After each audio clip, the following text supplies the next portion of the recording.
Today, we're going to look at a really powerful form of therapy that, well, it asks us to get on our feet. It's called psychodrama, and it's all built on this one radical idea. What if the path to healing our deepest wounds isn't found by talking on a couch, but by taking action on a stage? Okay, let's just start with a question that I think we've all asked ourselves at some point.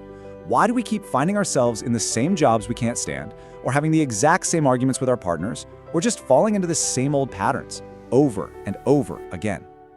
I mean, this quote says it all, doesn't it? This is from an actual patient, and it just perfectly captures that frustrating loop. We think we're making a new choice, picking a totally different path, but somehow we end up right back where we started. And this is the huge question at the very heart of psychodrama. While most traditional therapy is all about analyzing the past through words, psychodrama comes along and says, what if that's not the whole story? What if we can only truly understand and heal ourselves through action? So let's get into what that actually means. How does putting our inner world into motion completely change the game? This slide right here really lays out the fundamental split. You've got Freud, who famously called dreams the royal road to the unconscious. But then you have Jacob Moreno, the guy who created psychodrama, and he completely disagreed. He said, nope, our actions, that's the real royal road. And this quote just brilliantly explains why. Think about it. We can talk circles around our problems for years, right? We use words to justify, to explain away, even to hide from ourselves. But the moment you're asked to physically act out a situation, well, the truth of how you really feel becomes impossible to ignore. But if our choices aren't always conscious, what is this invisible force that seems to be guiding us? The one that often pulls us toward the very people and situations that challenge us the most? Well, psychodrama has a name for this. It's called Tele. Now, this isn't telepathy or anything supernatural. It's described as a fundamental human capacity, just like breathing, that starts the moment we're born. It's this unseen current of connection, of attraction and repulsion, that's always flowing between all of us. And we have all felt Tele. It's that love at first sight feeling, or that instant click you get with a new friend. It's that gut instinct that tells you who you can trust. But, and here's the real insight, Tele is also the subconscious force that leads that woman to her fourth husband. It's not random. It's our own psyche trying to heal itself by drawing us again and again to the exact relationship pattern we need to finally figure out. Now, this invisible connection is powered by another core idea, spontaneity. And in psychodrama, this word means something very different from what you probably think. See, in psychodrama, spontaneity isn't about being impulsive or reckless. It's actually a form of intelligence. It's that creative spark we're all born with that lets us come up with fresh solutions and adapt to whatever life throws at us. So what happens to this amazing, inbuilt genius?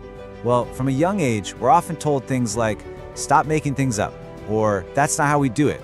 Society hands us these prepackaged, canned responses for everything. And over time, our natural creative engine just gets blocked. We learn to conform instead of create. And here's the crucial point. When our spontaneity gets blocked, we can't fully process our experiences. We can't express our anger or our joy or our grief in a healthy way. And those incomplete, unlived moments, they don't just vanish. They get stuck inside us as little traumas, and they become the foundation for all our patterns. So how does psychodrama actually fix this? How does it unblock that spontaneity and heal these stored up traumas? Well, it all happens on the stage. This is where the real magic happens. On the stage, you can literally go back in time. You can finally say the thing you never got to say, you can receive the hug from a parent you never got, and the crazy thing is, your brain doesn't really know the difference between the real event and this new healing one. It becomes a new memory, what they call a symbolic realization, that finally completes that unfinished business. Let me give you an incredible real-world example of how these forces work. There was a school having a terrible time with a student named Batuan. The teachers were just at their wits' end, so they held a psychodrama session. But here's the thing, Batuan wasn't even there. Instead of trying to fix Batuhan, the teachers worked on their own feelings about him. They moved from frustration and anger to a place of understanding and compassion. They didn't do a single thing to him. They just changed the emotional field around him. And the very next day, emails started flying around the school. Batuhan was like a different kid. And this is a perfect illustration of the power of Tele. But Tuhan walked into school, sensed this huge shift in the air through that invisible connection, and he just responded to it. It proves that sometimes all you need to do is change the relational network around a person to change the person themselves. Now, this idea that changing the network can change the individual, it isn't just for classrooms. Moreno, the founder of Psychodrama, believed these same principles could be scaled up to heal whole communities and even global conflicts.